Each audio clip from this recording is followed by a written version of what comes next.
All right, folks, it's Bass Action back in action here. In this video, we are going to go over two main things. We are going to look at how to find ratios if you are given a point on the terminal side of an angle. And then we're also going to look at how we can find a ratio if we're given a ratio. So let's jump into example one here, these points on a terminal side, okay? So what we want to understand, and it's helpful to draw a little XY axis here, okay? Remember, the terminal side is if we had an angle that rotated around, and we're going to assume that ours have rotated in a nice positive direction. And what they're going to do is they're going to give you this ordered pair. So the first thing you're going to do is find where that ordered pair would be. In this case, this -2, 3 would be somewhere here in my second quadrant. So I'm going to go ahead and I'm going to draw in what would be a ray, but I'm just going to draw it in as a segment here in the second quadrant. And then I'm going to complete it and turn it into a triangle. Now, we need to think about how we developed our unit circle, and that triangle should look like those triangles we made from the unit circle, in that the right angle will be on the x-axis, just like all of the triangles when we developed our unit circle. So we're going to have this right angle right here on the x-axis always. And then we're going to take this ordered pair and think, how did I get to this point? Well, I went -2 and I went up 3. So I can now label the sides of my triangle -2 and a +3, and that would give me my ordered pair. And then I'm going to just do a quick Pythagorean theorem to find the hypotenuse. Now, it's an important thing to note that the hypotenuse is always positive. No matter where you see it, no matter what direction it is, it will always be a positive number.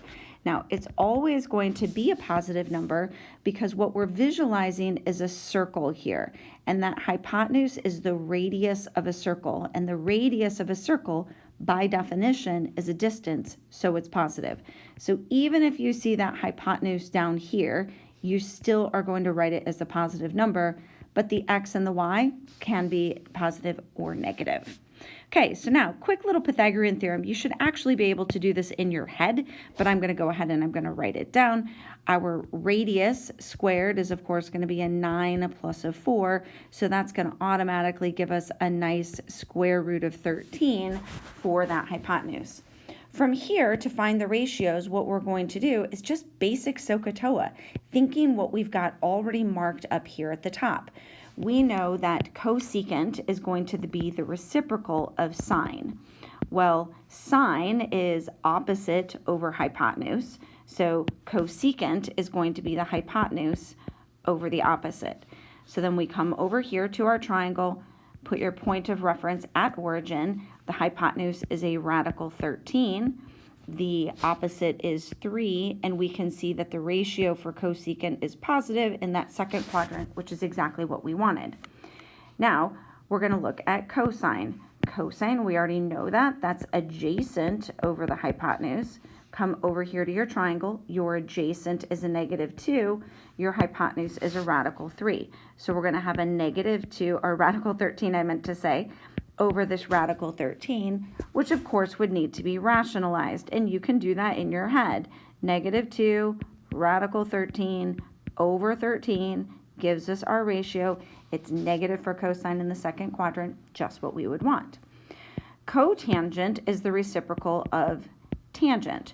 Well, tangent is going to be opposite over adjacent, so cotangent is going to be the adjacent over the opposite.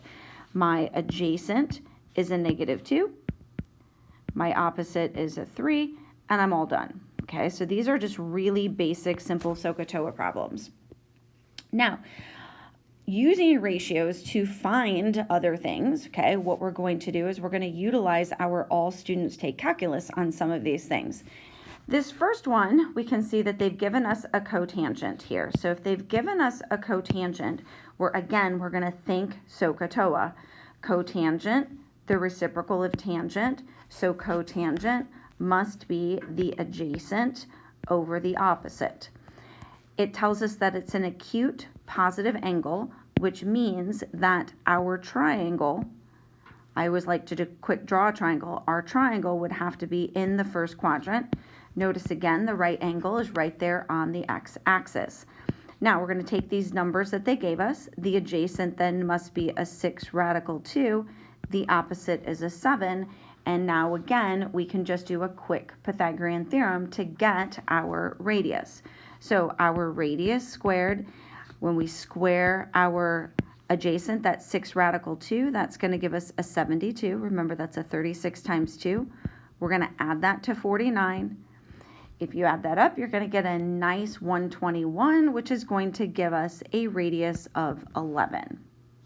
So that means that if we are asked to find the cosine, we go back, make your point of reference, the origin again, cosine adjacent over the hypotenuse. The adjacent, 6 radical 2, the hypotenuse is 11, and you're all done. Just basic SOHCAHTOA. Okay, let's go side by side here. We're going to look at tangent this time, and what we're going to see is that our tangent ratio is positive.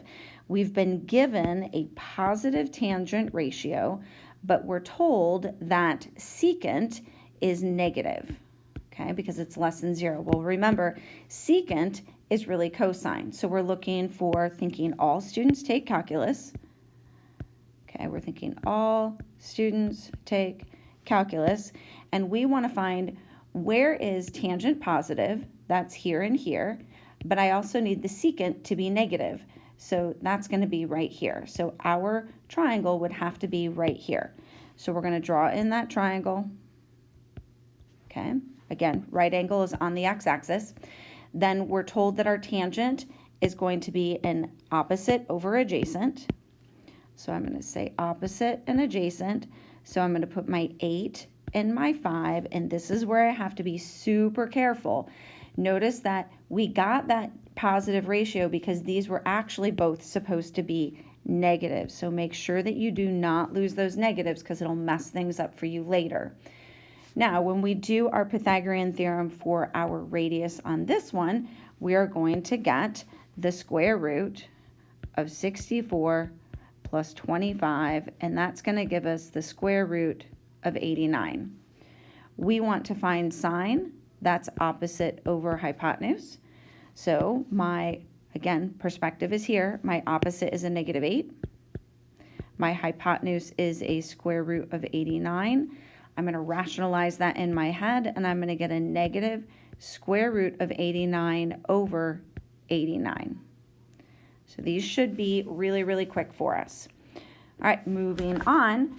The next one, we've talked about this one in class already. I want you to really catch the fact that you've got a radicand and a denominator the same here, and I want you to unrationalize this. It's going to make your life a whole lot easier. So we're going to rewrite this problem as a sine theta, and we're just going to write it as a 2 over a square root of 7 before we go to draw our triangle. Now, on this one, we're told that we have a positive sine ratio. So all students take calculus tells us that it could be here or here, but it tells us that our angle is supposed to be obtuse. That means that our triangle has to be in the second quadrant. So now, let's label this. Sine is going to be opposite and hypotenuse. So I'm going to put my 2. My hypotenuse is a radical 7, and I'm going to do a quick Pythagorean theorem. That's going to give me a 7 equals 4 plus my x squared. That's going to give me an x value of a radical 3. And then I'm going to be careful, and I'm going to make sure to remember this negative on that radical 7. So now when I go back and I find my tangent, which is opposite over adjacent, my opposite is 2. My adjacent is a negative radical 7 because my perspective is origin. And then I'm going to rationalize that in my, I meant to say, I just realized I wrote that as a 7 there, and I meant to write that as a 3. Apologize, I'm going to fix that up here real quick. And we'll get that going, and we're going to write this as a 2 over a negative radical 3. And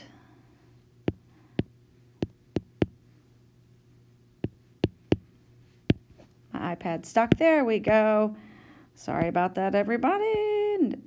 How about that radical 3? That's what I said. I just didn't write it. And then we're going to flip that to a 3. And then we'll rationalize in our head. Negative 2 radical 3 over 3. Okay, our last ones are going to go pretty lickety-split here. We've got a cotangent that's negative and a cosecant that's negative.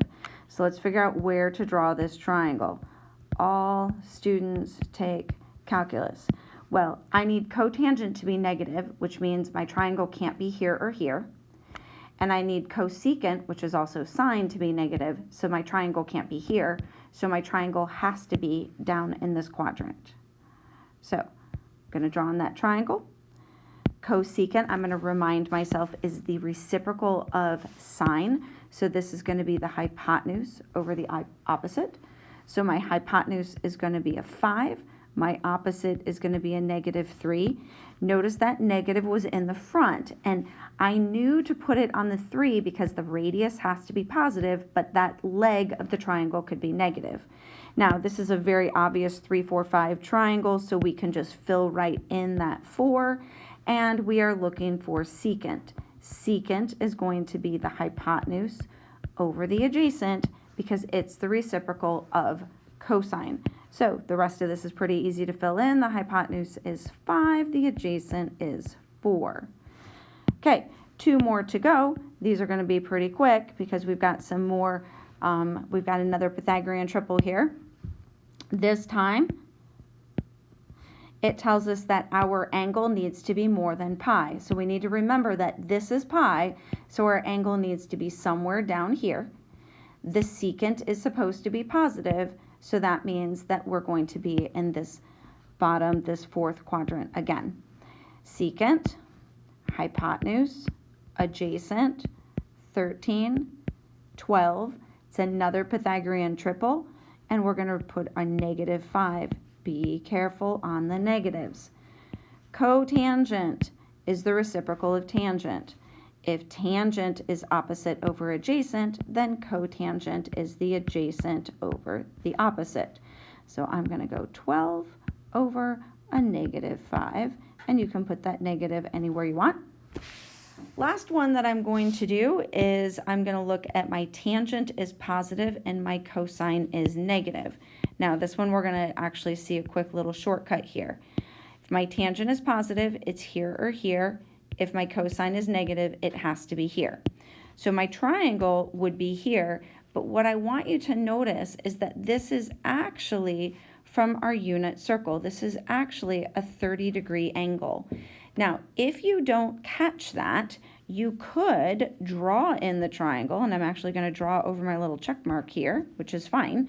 Then you could draw that triangle and say cosine is the adjacent over the hypotenuse, and you would put your negative radical 3, you would put your 2, and then you would do your quick Pythagorean theorem, and you'd have 4 equals 3 plus x squared, so you'd get your negative 1. So cosecant would be your hypotenuse over your opposite, and there is the 2 over the negative 1 or the negative 2. So if you don't catch that this is actually for a 30-degree angle, you'll draw your triangle, still get to the exact same answer.